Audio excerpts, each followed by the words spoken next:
We ready? Oh, there it is. Okay. Hey, golfers. Happy Hot Golf Podcast, episode number 27. It's hot in Austin, Texas. It's hot within a 100-mile radius of Austin, Texas, I can tell you. But we are ready to roll. Talk U.S. Open. Wyndham Clark is your champion. A lot to talk about coming out of the third major of the golf season. We'll also talk about what's going on in Austin, Texas, and the 100-mile surrounding. As hopefully you know by now, Hot Golf, HOT, stands for Heart of Texas, and that is our focus, the ongoing 19th hole golf conversation covering the latest happenings here in Central Texas and around the great state and around the world. Show emanates from our home base here in blazing hot Austin, Texas. I am, once again, your number one T-Box host, Erin Hogan, also the host of Game Time each weekday morning from 6 to 11 on 102.7 ESPN. That's where you'll also find our YouTube channel at 102.7 ESPN is where you'll find our broadcast, and hopefully that's where you are and you've shared it with a friend. You can also find us at 1027ESPN.com. That is our website. As always, my playing and conversation partner is this week and every week. He is an avid golfer of more than 5 decades. He's also the CEO and person in charge over at the historic Callahan's General Store, nearly 50 years itself, an Austin legend, a staple of Austin down there in Southeast Austin. It is Charley Wilson is with us. Also our third member with us, our PGA Club professional and the head of Municipal Golf Austin over there at Clay Kaiser and Lions and Gray Rock. He is our friend Steve Hammond, back with us again this week. Guys, how we doing? Doing really, really well. I've been playing a little bit of golf, but quite frankly, I've been neck deep in World Cup soccer. Yeah, we were talking about that in our lead up. As we've got the Mexico game tonight as we record on a Wednesday, USA tomorrow night against, they now call it Turkey. They've officially changed their name. Do y'all know that? The country of Turkey that we've always known as Turkey. 2023, they actually filed with the governing body of the world, to, NATO and whatnot, and also the FIFA to say we are Turkey. I did not know it. I just thought they spelled it funny. I did too. They've actually changed it. I guess President Erdogan was leading that charge. They don't like being called turkeys anymore. I guess turkeys become associated with fowl and birds and turkeys. So they're Turkey. But yeah, World Cup soccer, USA golf, and the U.S. Open, and right here in Austin, Texas, there, Steve Hammond, there's the final qualifier for Austin's version of the U.S. Open. That's the Firecracker, right? Coming up 4th of July weekend, which is fast approaching. That was a big event this past weekend. It was incredible. We sent off 120 qualifiers on Saturday and 120 qualifiers on Tuesday, and essentially we were taking the top 30 from each qualifier. The field is so competitive. Of course, we have 60 exemptions into the Firecracker based on past champions, last year's results, mid-city finishes. But it took 73 to get in, 2 over par to even qualify to play in this event.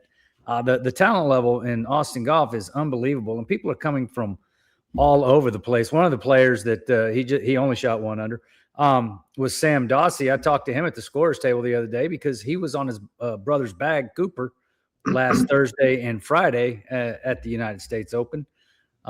He had an interesting take where they basically teed off on Thursday morning, played 1 hole. I think they made par and sat for 3 hours. And, they just got put behind the 8 ball right from the get-go, come back out cold and in that wind. They didn't have a great first day, but they came back with a 2 over second day. But it's back to the Firecracker. It's a wonderful event. The action there is as good of players as you can imagine. Probably the most competitive field in Texas. And we'll tee that off next Friday, Saturday, Sunday out at Lions. Awesome. Charley, a lot going on. PGA Tour announcing sweeping changes to its, way they roll things out 2027 into 2028 and U.S. Open. And how are things at Callahan's?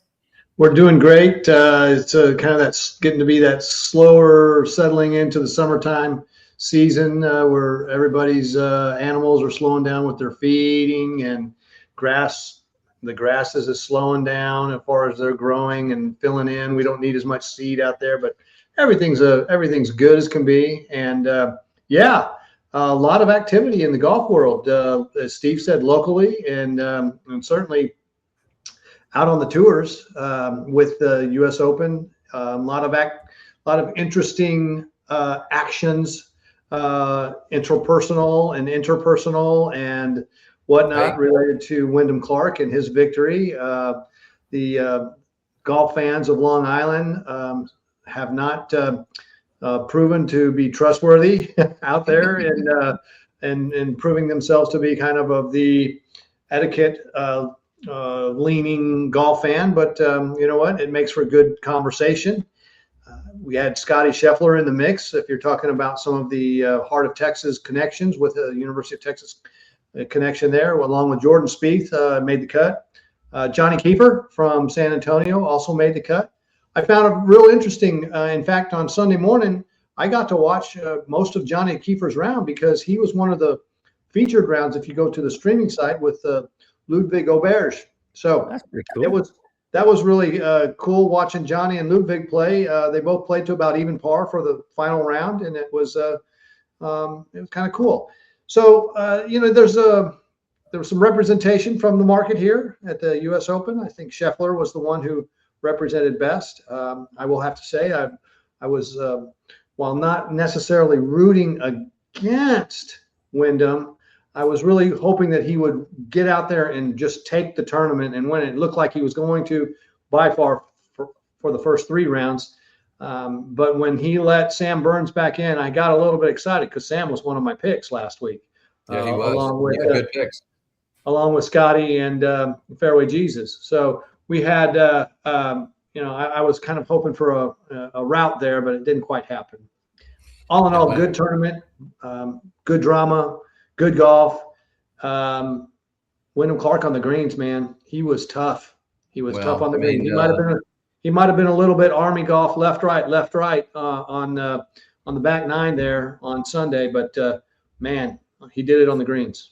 He certainly did. Yeah. And, one of the I think he's only the 27th all-time, 2-time winner of the U.S. Open. And he's also the 9th ever golfer to win wire to wire at our national championship, where he led after every round, starting on Thursday, Friday, Saturday, and into Sunday. I think Martin Keimer. Where have you gone, Martin Keimer? He did that back in 2014, but the other names in that list of wire to wire are Tiger Woods and Rory and those type of names. Walter Hagen, for crying out loud. So he joins exclusive company as a 2-time winner. And the whole scene was pretty incredible. There's a lot to talk about there and chew on from the whole U.S. Open, Steve and Charlie. For me, just as an observer of it, I mean, the course itself, you talked about the Long Island fans, which people are talking about, should they ever host major championships and Ryder Cups on Long Island any longer, because the fans became a serious topic. But Wyndham Clark, first and foremost, kind of the luck of golf, Steve. You've played in golf tournaments. I mean, you've been around them. He got the good fortune on Thursday after the fog delay to start the first round, and then the winds, as you mentioned, and we all saw. He was finishing up his first round almost in the dark, and the wind died down on Long Island, and there was almost no wind, and it was calm. And he was one of the golfers out there, and boy, did he pounce on that. He made 3-4 birdies, and then made an eagle at 16, and all of a sudden he's ballooned up to 6 or 7 under. And he just never relinquished the lead. I mean, everybody else was back down there at, even par, -1, -2. He's up there at 7. And you can say it was about an hour and a half stretch where the wind died down as the sun was setting. That's good fortune. That's kind of like a British Open that way, Steve, that you get that window. Can you take advantage of it? And that stretches you out from the field. He definitely got favorable conditions, but at the same time, there were a lot of other golfers on the golf course that got the exact same conditions. He was able to capitalize on them. From my perspective, watching the golf tournament, I was, thinking back to what Rich said last week, Rich Beam, and he talking about how this is the most intimidating second shot golf course he has ever seen. And how many golf balls did we see, land and roll along the edge of the fence only to fall off into the bunker, in which at the same time, you come out of the bunkers a little bit too hot. No, you might be in a bunker on the other side. It's such a great golf course. They've been playing there for 3 centuries, as you pointed out last week. The golf course is so good, and it is the ultimate test of golf. And even after this year, which if you look at that leaderboard on Saturday night, we really thought that there were going to be a lot of folks under par, and 2 people this year finished under par, and that adds to 6 total golfers have finished that golf course under par during U.S. Opens, and it's been played since 1896. That just tells you how well that golf course has held up over time. Of course, many changes have been made to it, but it's a spectacular place. It's just a shame that it is located on Long Island. Yeah, well, and that is a conversation because it was such a weird scenario. First of all, Wyndham Clark finished his round on Saturday, which maybe is where he won the tournament because he never gave back that cushion until he little wobbled on Sunday. But he maintained that 6-7 under, run from the advantage he took on Thursday. And as you said, Steve, he took advantage of it where others didn't, but really held on and showed the steely mettle of a U.S. Open champion. Tee to green, and man, his putting was lights out over and over again, making those par saves and finished top 3 in net strokes on the greens, which leads us back to Scotty Scheffler in a minute. But man, Wyndham was outstanding. But then it was weird because back to the Long Island thing, by the time he was finishing up his round on Saturday, there was no one in the gallery. Everyone was gone. It was almost dark. And they all say it was, the obvious narrative that we heard the next day is no one wanted to root for Wyndham. But at the same time, the last train out of Long Island, you had to catch it before it was gone, kind of thing, back to the mainland, and traffic and all these excuses. But yeah, I mean, those are factors. If you can't get back home because the trains are not running anymore, you got to get to the train. But it was weird on Saturday. There was no pop to the crowds. There was no galleries to root on the leader, which was very weird. Which then rolled into Sunday, where yes, as you said, I mean, Scotty Scheffler, which he does over and over again this year, where he, doesn't play well early, but then comes on like a freight train. And there he was playing in the final group with Wyndham Clark, but he was, 6 strokes back to start the day. Sam Burns was even behind him, but Scotty's playing with Wyndham. And clearly from the first tee shot at number 1, the crowd was on Scotty's side looking for a career Grand Slam, his first chance to go, career Grand Slam, his first U.S. Open since he's had the other 3. And not only was it partisan for Scotty, but you have a former champion in Wyndham Clark from the United States of America, not just getting rooted against, but getting booed when he hit a good shot and being cheered when he hit a bad shot. And even Scotty Scheffler and all the golfers that were in that scene, guys, Charley, were commenting that's over the line. And that's just, it's one thing to root for Scotty, that's fine, but to root against, an American on American soil looking for his second U.S. Open, that was a scene I don't think any of us have ever seen. Byproduct of a lot of culture change going on in the watching of spectator sports. And we talked a little bit about this on our radio show today on 102.7 ESPN. And that's I really believe it's a societal thing within sports where sports fans are buying hot tickets, and sports fans are also leveraging that investment in those hot tickets by going ahead and wagering on what they're watching. And I think you're getting a lot of that, and you see a lot of that coming out, acting out, when we've seen it at the Ryder Cup as well as now at the men's U.S. Open in Long Island. It's a different kind of sports fan up in that market, and it's something that I think that everybody has to pay attention to. And if TV is what wins the day, because TV was the reason why they finished late on Saturday, by the way, because NBC, the network, wanted to watch a beautiful sunset over the Long Island Sound, in conjunction with the end of the golf day. And so there were no fans there. So TV was responsible for nobody being in the stands in a great they bit. teed off way too late. He didn't tee off till like 2:30 on Saturday. Yeah, 3:00 their time. And so you got that. So let's fast forward it to this part of the conversation where TV in the PGA Tour is actually going to rely on TV so much in order to fund what they want to do going forward. And it compacts the schedule. It affects the schedule. It affects where tournaments they want to place tournaments. It's going to affect what tournaments are considered the top 20 in top tier tournaments versus the ones that are going to be a lower tier. If TV is going to rule the day, then we're going to see a behavior change in how the spectator works. So in some of these markets where you're looking to generate maybe some drama and some eyeballs related to the drama, and presenting golf as not only a series of tournaments, but it is a television series of tournaments where week to week to week there's a buildup in drama. I think we're in for probably a bit of a behavior change in that. And I think if I'm one of these guys in the networks, they're probably going, yeah, let's have a little bit of that drama on the golf course with the unruly fans. This is good TV. not good golf, not good golf etiquette, not the way that golf was intended and was established to be. And I'm not sure I like it, but I can understand maybe which way it's going here. Steve, I have this question for you because I agree with everything Charley said about the change of culture and gambling, and this might just be a Long Island problem too. I mean, literally, if we go back to when this hot golf podcast was airing when the Ryder Cup happened, and as a PGA Club professional, you were not happy with that, and that was on Long Island up at Bethpage Black. I mean, this is maybe a Long Island issue or New Yorker issue that it's unruly and over the line because, I did what Charley said. It's true. I think it's in every sport right now, but it's also, we've seen this in two really ugly incidents on that island. And I don't know how you isolate that, but do you think it's, to Charley's point, a bigger picture, or is this maybe an isolated case in these two instances that we've seen in the last 8 months? Well, essentially, before these golf tournaments, the weeks leading up to these golf tournaments, we were able to call the shot. Like we hope the fans can behave themselves because we knew where the golf tournament was going to be played, and we know what the Long Island fan is capable of.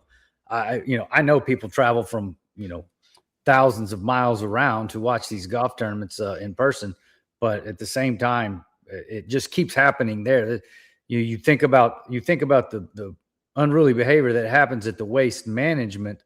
A lot of that is what I think is tongue in cheek. The booing of that you didn't make a hole in one on the on the hole 16 out there. But it's, if we can predict this type of behavior and this behavior keeps happening at this site or on Long Island, then it is what it is. That's just the way people are going to behave.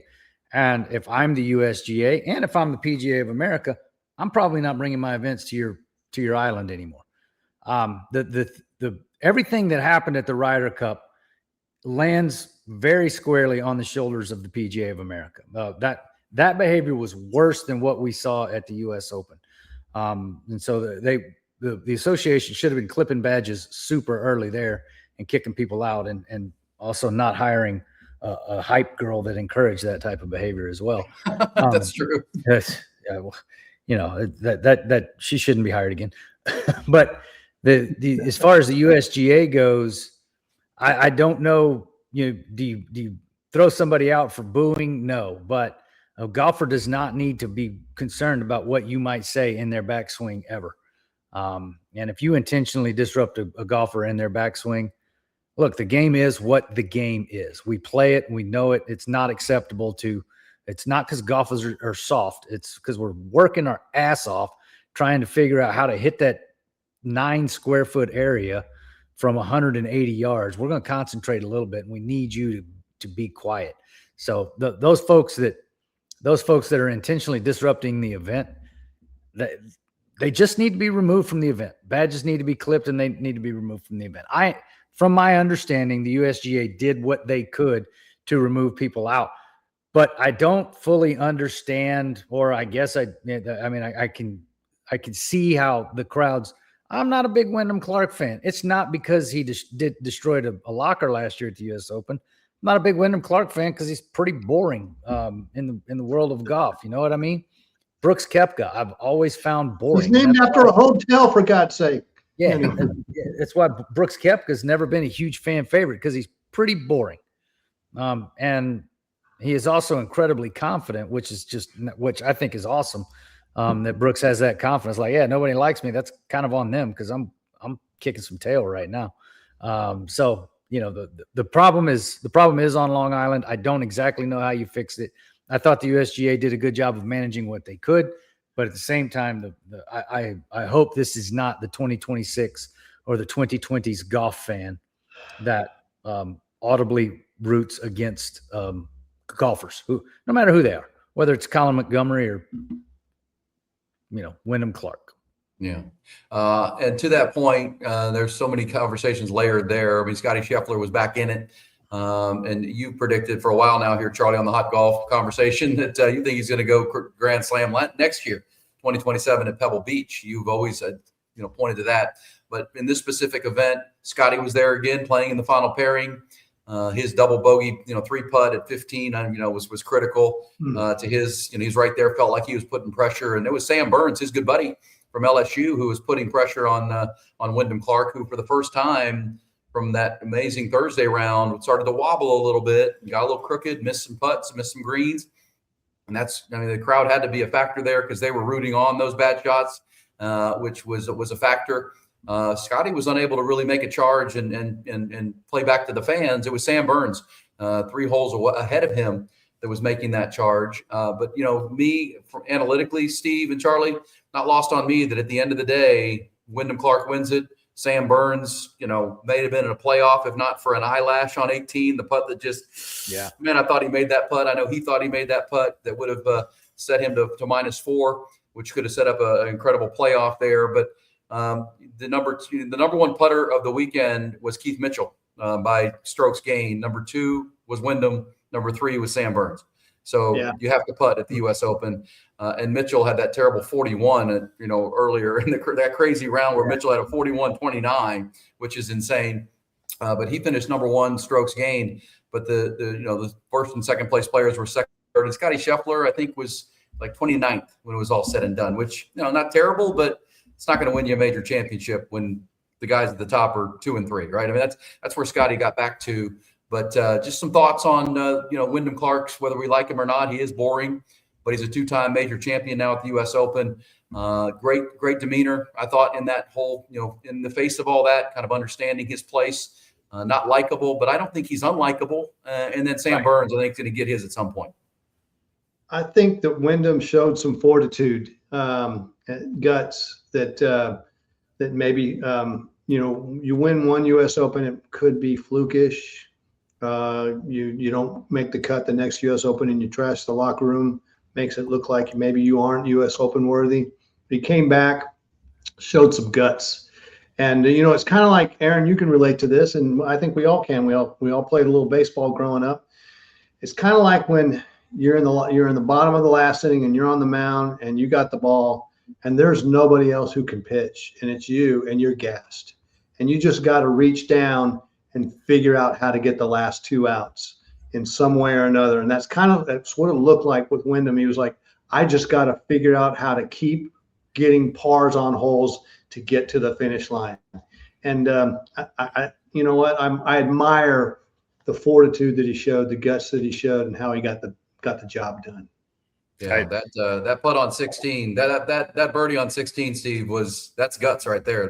Hit it left off the tee into the fescue and hit that approach shot out that just barely cleared the fairway bunker, and then make the birdie on the putt back up the hill. That was championship medal right there. That was awesome. And then on 17, he missed a not much putt. I mean, I think it was inside of 5 feet. He missed that, and so we're like, okay, this thing just got a little bit more interesting. But on 18 from 41 feet to put it, at 3 or 4 inches, it is awesome. Talk about Wyndham Clark and how good he is or isn't. Wyndham Clark is incredibly good, but I go back to the 2023 U.S. Open the week after.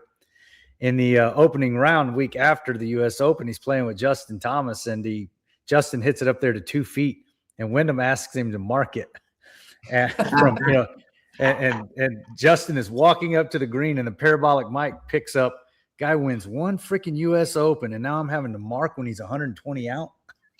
Well, Justin hasn't done much in the last 24 months, or 36 months, but Wyndham Clark has picked him up another one. So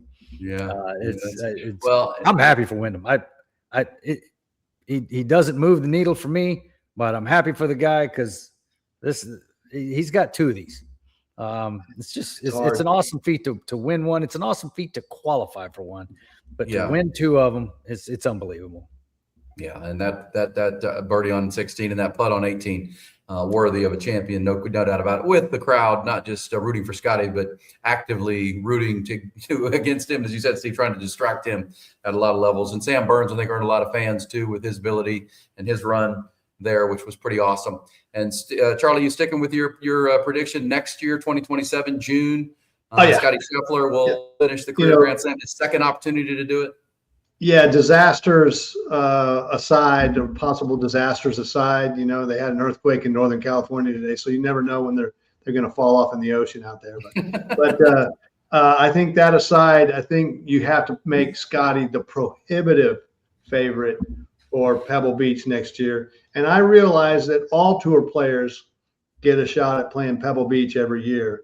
And so there'll be a lot of the field next summer showing up out there with having played Pebble Beach. But for Scotty Scheffler, the Scotty Scheffler that we've experienced the last 2 or 3 years, he has proven time and again that when he has a golf course under his belt and he understands how that golf course plays, he plays it better than anybody else. Now, he's going to have to hold his game together till next summer. But if there's one person I would put that money on, I'd lay it right there all day long. I think it's and I've heard other people say this since we've kind of bantered this about. But I believe he's going to be your prohibitive favorite next summer at Pebble Beach. He loves that course. And this year, his season, Scotty Scheffler on the Hot Golf Podcast reminds me, Nolan Ryan had 7 no-hitters, but 19 one-hitters. I mean, this is like that. This is that year for Scotty where he's just there. It's just, he's missing that one shot. Guys, it's June. He has not won since January. I know. Right. It's June. We had the prediction he's going to win one a month all the way through. I'm not certain that we're not the EA Sports cover of the golf world, or Sports Illustrated golf world. We are jinxing the crap out of people. Yeah. Ludwig's another one that I keep riding. I keep riding that horse, and he can't quite get it done. It's really, really close. I don't know. I think we're going to start getting some fan mail pretty soon where they're going to ask us to stop picking them. That's what makes it fun. Being wrong helps us try to be right just that one time. Just to be right that one time, Steve-O. We're going to get there. We're going to get it. Well, let's switch a little gears. We're going to get to some local golf coming up. Farrah O'Keefe, by the way, a guest on our show and podcast, had herself a good day over across the pond in Muirfield Village, which is a little Muirfield there in Scotland, which we'll tell you about. But let me tell you a little bit about what was announced yesterday. So between the U.S. Open on Long Island at Shinnecock and they're playing the Travelers Championship this week in Cromwell, Connecticut, the PGA Tour gathered and made a big announcement yesterday. We record on a Wednesday. This was Tuesday. Tiger Woods was actually there for the first time. We have the first appearance of Tiger Woods since his, car rolling incident and rehab stint. He's back on the scene. And the PGA Tour announced a major overhaul to its competitive structure. It marks one of the most, if not the most significant change in the modern history of the tour. And it's aimed at increasing meritocracy, raising stakes, and ensuring the best players compete together more consistently. I would frame this, guys, as kind of the post-live disruptor, what the PGA Tour is going to look like coming out of live and its demise. Our guest last week, really talked about this. Rich Beam talking about knowing this was coming on Tuesday. And guys, I'll run it down real quick. Then I want your thoughts on it. But the committee, we got Brian Rolap, the new CEO, along with Jay Moynihan, but also a committee of current players were a major part of the overhaul and the rollout of this. That includes Patrick Cantlay and Adam Scott, and the chair of the future competition committee, that's Tiger Woods, who opened the proceedings yesterday at the Travelers Championship.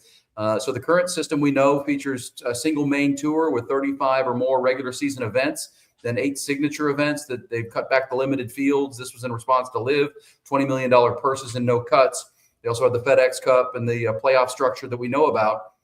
And some of the fields exceed, because of exemptions and sponsors and broader exempt status, up to 150 players when alternates are added in the current format. But the new model that was rolled out that will begin in 2028, I believe, there will be 2 parallel series, a top flight series and a second division series with movement between the two, which I can't wait to hear your guys' thoughts on this. But the championship series will be track 1, or the top tier. Instead of 35 events, there will be 23 to 24 events, they say, on Tuesday. That'll run from February to August. It'll be called the regular season. And then they'll also have, of course, the Players' Championship, the 4 majors, the international team events like the Ryder Cup and President's Cup along as part of the schedule. But and then, in addition to those, the regular season will also include 15 regular season events. But those fields will be 120 players max, no sponsors exemptions, a minimum purse of $20 million for all 15, and then 72 hole with a cut after the Friday round. No sponsors exemption, as we said, no alternates. The tour believes it'll be a more merit-based field that will lead to elite play and the best players playing. The Challenger Series will run concurrently, same time as the Elite Series or the Top Series. And that will feature, guys, 20 events. They will have $4 million purses and fields of 144 golfers. The Challenger Series will, again, play at the same time. I'm sure they'll have their own TV network, I would guess. Golf Channel would be an option, or NBC, CBS, and however that plays out. And that would be, the kind of the Corn Ferry Tour with a new name. But within that, guys, will be the idea of promotion and relegation, the meritocracy that Tiger Woods talked about on Tuesday. So, the idea that, at the end of the track one, the Champions season, 20 golfers are going to drop down. And at the end of the Challenger Series, 20 golfers are going to move up every year. I heard Keegan Bradley talking about it today at the Travelers Championship, talking about that's going to lead some of us, older golfers. We can't take a year off. We can't have a bad year, or we're going to drop back down to the Challenger Series. And, that's kind of there's also other differences, but the tour is shifting from more of a monolithic, invitation heavy, variable field setup to a clearer, what they want, which is a 2-tier merit-based system. Meritocracy, as Tiger Woods said, with higher stakes, consistent top player matchups in the Championship Series, and then the ability to rise or fall based on your performance and nothing more. You guys can correct me where I got that wrong, but that's how my read of the whole thing. Give me your thoughts on what we saw rolled out this week. Steve Hammond, start with you.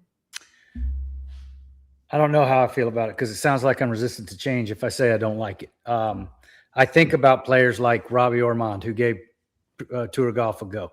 And it gets harder and harder for the grinder to make it out there whenever you reserve 190 spots for the best of the best of the best. It used to be, you would graduate up from the Corn Ferry Tour and they would keep the top 125, and that top 125 always wasn't guaranteed a spot next week, or in the next event, if you will, week to week because of, folks who had legacy status. But who's going to sponsor this Challenger Series? Because if you don't know who's playing in it, if they're not the big names, who's going to sponsor it? That's my biggest concern. That I think it's going to turn into a Corn Ferry. And quite frankly, guys, we don't know anything about any Corn Ferry Tour at all unless they're from Texas. Other than that, we don't know who they are. I can't. Jay Reynolds was Robbie was talking about his time playing with Scotty Scheffler on the Corn Ferry Tour. I didn't even know Scotty Scheffler ever played Corn Ferry Tour. I really thought he fell out of the womb and started winning PGA Tour events, but we weren't paying attention to Corn Ferry stuff back then, or at all. So I find it that the PGA Tour is doing the same thing that the Senior Tour did, and they are making it more and more difficult for the journeyman to play, but they are trying to I understand why, but they're trying to feature the stars. I understand it. I get it. But if you're living out of your car, and I know nobody can afford to do that anymore and drive from tournament to tournament, but if you're running broke and you don't get hot, you're going to have to find another job outside the golf industry because they're making it more and more difficult for a middle income individual to fake it until they make it, is essentially what it takes to get out there on the PGA Tours. You got to fake it until you make it. And that takes significant financial backing. I'd be interested to know what the data was telling them and how the data was informing these guys when they decided the bifurcation and how to do those levels. And then, I think there was a one-line mention of Corn Ferry in the whole announcement. I think it was just in passing a Corn Ferry mention. But what does happen to that? And what we've experienced in many of these conversations that we've had over the last few months is we're also hearing about and witnessing and understanding just how good, Steve, you just said 73 was the number it took to qualify for the Firecracker. The young level of accomplished golfer is way high out there right now. The college level right now, there are kids who are, averaging under 70 strokes per round for their whole season. And this is, so the quality of the golfer coming up and pushing up is there. And I understand the meritocracy aspect of that, but you've still got a lot of accomplished people who are right in that middle and still have that capability of being late bloomers or whatever, and they could be squeezed out of the game. And at a time when maybe, remember Tom Lehman? Tom Lehman was a late bloomer, the irony of it all is Tom Lehman, though he did bloom, he's one of these guys who's very protective of the senior tour status. We've earned this, we don't want the Joe Blows from New Zealand, Dr. Gil Morgans. Yeah, hopping on our tour. I get that because he's protecting something that he's accomplished. But if that then comes down to the tier one, the championship series level golfers, I mean, who for 120 of them for 25 events, essentially have a guaranteed way of making a living. Yes, they have to make their cuts. And yes, at the end of the season, 20 of them will be dropped off. I get that. But gosh, I don't know. It just seems there's more accomplished players coming out. And where are they going to go? And how are they going to continue to hone their game to become the next, top tier level players? That said, it's imperfect. And you got the battle of how to fund it. And they had some very savvy business people also who were part of this committee that were going to give you a point of view from the corporate point of view, as well as from how somebody out there, might be willing to pay for it and be willing to, it was a multifaceted look. It just wasn't through the lens of a tour player and also from the lens of a NBC or an NFL promoter who's become the CEO of the tour. It's better probably than my kind of second day feeling is it's better probably than what it is now. It's probably not as good as it's gonna be. I'm rather curious if there's going to be any effect from LIV on the going forward PGA Tour product. LIV that can say now that differentiates them from the tournaments that are played on the PGA Tour are that we get to wear shorts and there's a team event. Mr. Shotgun. We can finish at the same time. The team aspect. Oh yeah, and also the rock and roll music, I guess, that's blasted across the golf course. And maybe that also has something to do with what maybe some of the Long Island folks would love to see that as part of the raucous rowdiness. But that aside, I'm just wondering if there's any other effect. I guess the lasting effect is that they raise the purses, and all those events are 20 million events.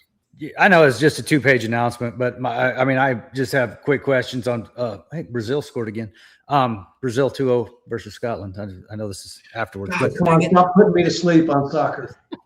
Anyway, what are they going to do with PGA University guys? Are they going to go to the Challenger Series automatically? Because that was such a great. You talk about promotion and battlefield promotion. They took those PGA University guys, and they plugged in the Ludwigs and I believe is it Ryder Cowan out of OU. He's going to be plugged in to the PGA Tour, right away. So what happens to those? What are they going to do for injuries where you have to sit out? If you think back to Wes Short back in 2007, whenever he was on his last year, he hurt his back. And basically when he got his back good, they gave him 17 events. 4 years later, they gave him 17 events. So what are they going to do for injuries? And you mentioned LIV Tour, so I'll say it. I think we've seen, or I think the last event has been conducted. I really do. I was going to say I think we've seen our last event, but I've never seen one. So, but I think the last LIV event has been conducted. They're not scheduled. But we have those players. We have those players that we got to figure out what to do with because they are part of golf. They're going to DP. Well, that's kind of because the other part of this that I thought was, because again, you guys are deep dive grinder golf guys, and I appreciate that here. I'm Grady guy looking for cool stories, like golf, love golf, but at the same time, I can see the Brian Roll app rollout. Here's what he's trying to accomplish. I understand it's going to come with, to your point, Sir Charley, it's imperfect. But I do appreciate that they had players involved in Tiger Woods and Cantlay and Adam Scott. Now, I didn't notice they didn't have any grinders on that committee trying to, speak their mind, have their voice heard, the guys that are trying to make it. I'm not lost on that idea. But first thing with the Challenger track, could that be a track where the LIV players have to earn their way back, which becomes a storyline that they've got to play the Challenger Series on their way back in to the PGA Tour potentially? It wouldn't be bad. And Peter Uihlein just finished pretty well in the U.S. Open. He was a LIV player, and because that's creating drama. Like, because you get some of these guys that can't, the guys that are coming out of LIV, you can't come back to the Elite Tour until you prove it on the next tour. And I, someone who's done radio in Austin and covered college sports for 30 years, is there a professional college sports conversation? Did all the young golfers, the Challenger Series becomes all the young guys that are up and comers, playing one another. And to your point of who sponsors that, Steve, I don't know. I'm just throwing spitballs. Could that be where your 18 to 23-year-old young guys are competing and becoming names on their own tour with a television contract and with sponsors? And then I'm just looking at the end of the year thinking, okay, who are these 20 or 30 golfers that are trying to work their way up, and who are these 30 golfers that are going to fall? That's pretty compelling. When I'm watching golf, I know when I tune into those 23 main events, I'm going to see the best players. And so the leaderboards are going to be stacked. And Scotty Scheffler talked about that yet today at his press conference for the Travelers, that 23 is manageable. 35, I mean, I'm compressing things that I can't handle that. Okay, I'm going to tune in each week. And, when you go to this, Rory McIlroy, you need to be there every week. You need to be there at least, 20 of those 23 events. So I'm turning on my television so I can watch you. And so the best players are playing. And then, the drama becomes that relegation part. I think that's fascinating to me. I need to learn more about it, but I know it happens in soccer. I did watch Ted Lasso, so I know how that works. And I've heard my friend Jeff Ward on KLBJ in the afternoons or on ESPN talking about it every afternoon. That's fascinating to me. Who are the guys at the end of the year that they're close? They're close to moving up into that $20 million purse range, not the $4 million purse range. And who are those 20 dudes that maybe haven't had their best year and they need a good round to not drop down? I mean, they're not sending you to Siberia, but you drop back down to the lesser tour. I think over time, right? I shouldn't say think. I would look down the road and think, man, that'd be kind of cool, because some big names are going to drop down into that Challengers Tour. There's going to be these young guys that are trying to make their name, like we see in college sport, college football, that are trying to earn their way up there. I think there's some merit to that big picture. But I also know for old school guys like you guys, it changes what it's been for your whole lives. And I see that. One question I have that isn't evident right away is, okay, you win the Tour Players Championship, and usually that's guaranteeing you a 5-year exemption, tour exemption, 10-year tour exemption, whatever it might be. Do they get that anymore? Is that a spot that's a guaranteed spot for the next 5-10 years? Same thing with any other major. And I was wondering that, Charlie, because a win gets you 2 years. A win on any event gets you 2 years. So once again, their release was a 2-pager. So there's a million questions that they're going. More questions than answers to this point. It was a very bare bones rollout, I think we would call it. I'm fascinated by it because I do think, to your point, Charlie, it's better because I think they overreacted to the LIV disruption. I think that's fair to say. This is kind of a healing time for golf, but hopefully at some level. There's been input from players. I think we're gonna have to all wait and see. I do think the 2-pager, Steve, that you mentioned, that's a litmus test. They're gonna take feedback and it'll change, it'll build. I do think that's true. But I see, because doing this with you guys every week is fun, but I'm learning just how many great young golfers there are, I mean, everything you talk about, the firecracker and this junior level that's exploded, and that's in men's and women's. But, how do you get there? How do you get to the PGA Tour? Those things have to be defined. I don't think there's any doubt about that. And I don't know. I think anything that helps improve and more expose the game of golf to more people, to create the TV drama that everybody's looking for, why am I turning on my TV? That's what drama is. Why would I flip on the television to watch it. I certainly did all weekend long. And yes, the Wyndham Clark Scotty thing was fascinating, and Sam Burns, I was glued to it. But there's too many, as you know, Rory McIlroy, whether he should have said it or not, there's too many events you turn on a Sunday and it feels like the Korn Ferry Tour. That's where we're trying to fix, right? We're trying to fix that I tune on. I just plan on it every Saturday and Sunday. I'm flipping on. I see the best names, and these guys are going mano a mano. But I also like the idea of that second tour being something that I can dig into. To your point about Steve, I don't know anybody on the Korn Ferry, but that's Brian Rolap's job. Yeah. And Charley, you're a marketer. You got to market that better. You got to tell me why that's a cool story. And I got to learn about that. I got to know why these guys are the grinders, who these guys are, and who are the up and comers, and who are the ones that are challenging, having the best years, and they're this close to climbing up to the next level. I think that's fascinating to me, just as an observer and a viewer. That could be, I could see that being pretty cool come August, September, or whenever that's going to timeline will be, of who's the guy that's going to earn his shot at the title, the Rocky kind of thing. Yeah, I think there's some sex appeal, not in the purest sense of that, but nonetheless has to be created. And perhaps there's some marketing opportunities in that younger generation, and maybe, just maybe, we're going to be here at ground zero of that with the Good Championship, because that is that age and that demographic that they're going after. It's the new golf fan. And the developing golf fan. So it's conceivable that that tournament for the tier 2 level could be one of the, the zero in on how this thing's going to play out. If you're a TV network executive, any number of things could be factored in. Who knows? Maybe they're going to create a bachelor series for the, tier 2 level golfer that crosses over with the LPGA. Who knows? If they really want to create drama and stickiness and some kind of way of keeping people clued in and on this, they're going to have to come up with some creative ways like that. It could be a little bit icky, kind of like we felt with Liv, a little icky there. But on the other hand, you know what? In time, if any of that sticks, then the ick goes away. Yeah. So talking about, sorry, Steve, I interrupted. Talking about the marketing aspect, the PGA Tour is no longer a 501c3. They are a business, and they're an owner's business as well. But you think about some of the biggest names in golfer and biggest names in products. Chevrolet changes their body style every 6 years, whether they need to or not, but they're still going to be a Silverado. Titleist reconfigures the Pro V1, whether they need to or not, every 24 months.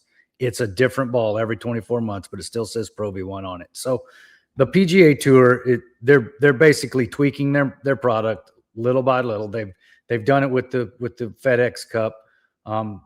This is going to be an interesting tweak. I just hate it for the guy that's trying. Q school essentially goes away. You're going to Korn Ferry School is what you're going to, but I hate it for the guy that's on the cusp of making it, and even in his hottest years, he still is not able to break through. I'm just thinking out loud here. Could this help college golf, where more guys? Is there a college aspect to it, like where university golf becomes a way to make it? It could be marketed. If you have, for instance, if you have super conferences that come together, they could take all of the elements of their conferences and market them in a very aggressive way, and perhaps they can get the tour to be connected to that in some way, and that way you're starting to see the golfers who are coming through college, the guys that were, we had 5 guys who were college golfers that made the cut at the Open this year. There were 20 guys who qualified, and so there's a storyline there and a narrative there around it, and perhaps there's an opportunity there. I think they should leave no stone unturned if they're going to try to develop the product into becoming more of a whole, a universal, robust marketed product.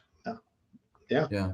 Well, because it's such an independent contractor's sport, right? You earn your way, the meritocracy, it's been that way, and they need to get back to it. But there could be tiers of that. And this is totally off the golf topic, but we're watching this, I think, in Major League Baseball and college baseball. We're watching, there's a different tour story, but Major League Baseball, I think, has finally realized that they can use college baseball to develop their best baseball players. Because for years, right, we had the Major League Baseball draft of 50 rounds, and they would draft 50 rounds of players, 30 teams, and their miss rate, they were batting about 100 with players that they would bring in from around the world and from college and high schools, and they were just throwing spitballs, like throw darts, as many as we can. We got 50 draft picks, and every team had them. And how many players were they developing out of that? They are now realizing that that's very costly to have 7 levels of minor league baseball and run all those teams and develop all that talent and all that goes on with that. Major League Baseball has put out a proposal recently where they want to they have already taken the Major League draft in July from 50 rounds to 20, and they want to take it to 12. And they want to eliminate the high school player from their draft. Now, that's a non-starter for the Players Association. I know that. But at the same time, they're trying to really push college baseball and let the college, because much like in golf, the college baseball programs, as you said, Charlie, at the Power programs, the Power Four programs have invested in their facilities and their coaches, and you get great coaching, you get great development while you're going to school. And we're seeing that at the college level in golf. These facilities at these universities are incredible, and they're being coached by great coaches. And it's almost like, could golf borrow that, I think Major League Baseball and Rob Manfred are finally seeing, we can let college do that, and then we don't miss as often. It doesn't cost us as much. And then we pluck this player in our draft out of college. We know he's a good player. He's proven it against 95-mile-an-hour pitching and 100-mile-an-hour pitching. We've watched this kid. We're not taking 18-year-old kids from around the globe and hoping they turn into good players. We know they're good players. I think college golf, in a hot golf conversation here in Austin and Texas State and these schools around here, that could be something that we see grow, because there's got to be a launch pad. And again, there's a market for it for these young golfers. Could college golf become, you love it, Charlie, I know. Steve, you guys watch it. Could that become a bigger picture within the whole golf ecosystem? Yeah, I think so. And Erin, there's another aspect, and maybe college golf is a place where it meets, and that is also the international attraction. Just as baseball goes out and finds free agents in the in the Latin American leagues or in other places, golf is also finding more golfers playing in an international aspect. Good case in point. Segue. Let's talk just for a second about the 117th playing of the Texas Men's Amateur this weekend at Spanish Oaks Country Club right here over here in Bee Caves, right outside Austin. The winner at 12 under par was Plano's Byung-Ho Lee.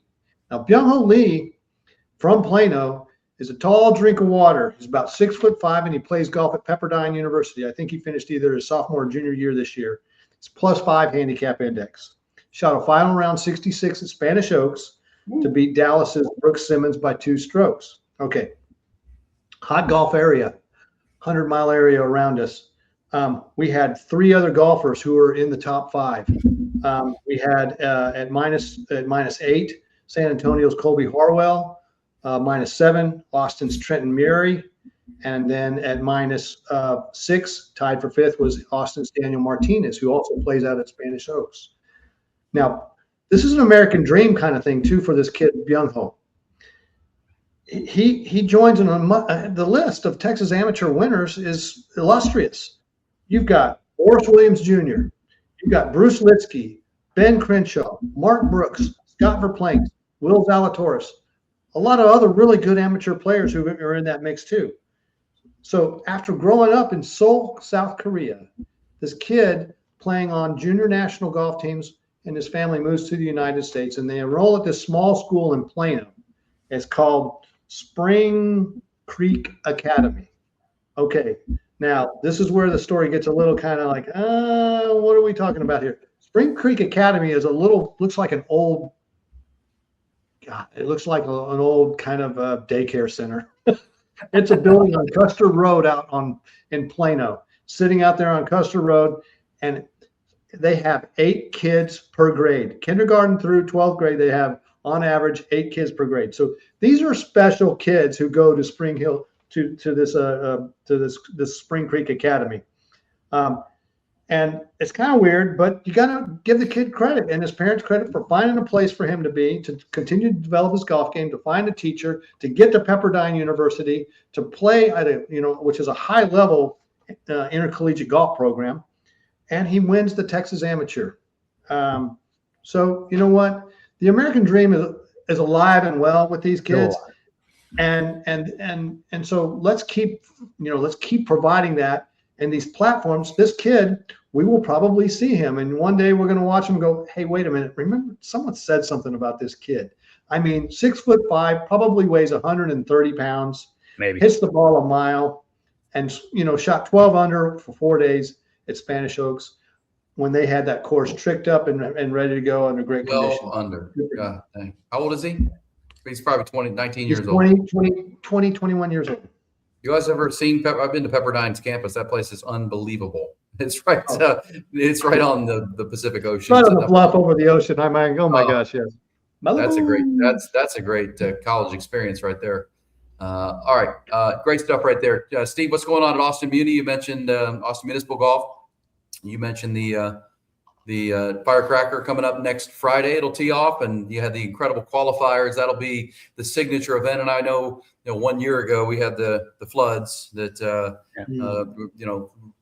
we're still dealing with the fallout of that. But same time, this should be a drier Firecracker Open, we hope, which is going to be a lot of fun. That's what we're hoping for. We're going to have a full field of, I believe we have 154 players total playing in that event this year. Like I said, going to be conducted next Friday, Saturday, Sunday, starting on the 3rd.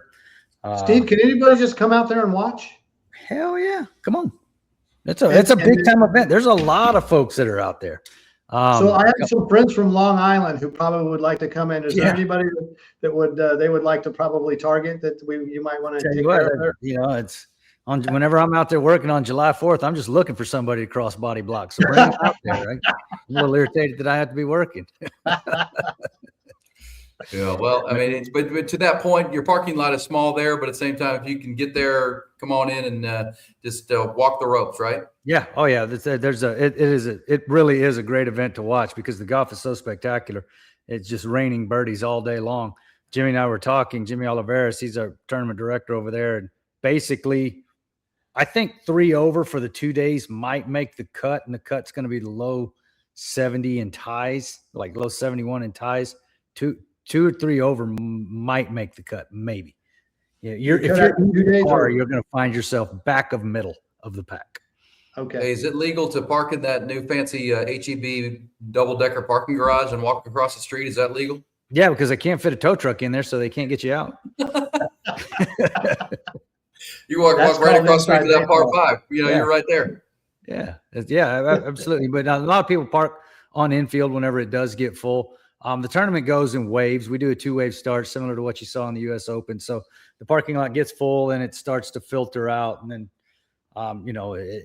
the parking's not a huge problem. You can always park somewhere out there. You're going to be walking anyway. So, but it is a good event. And if you want to come out and watch, man, it is action packed. It's really, really good golf and fun to watch. The atmosphere is great. So is there, where's the honey hole to park yourself and just watch these guys come through?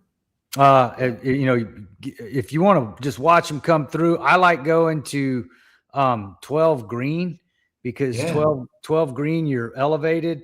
You stand up there by the cart path, you got a little bit of shade underneath the trees, and you're watching these guys either, try and lace a 5-iron or 8-iron into that par 5.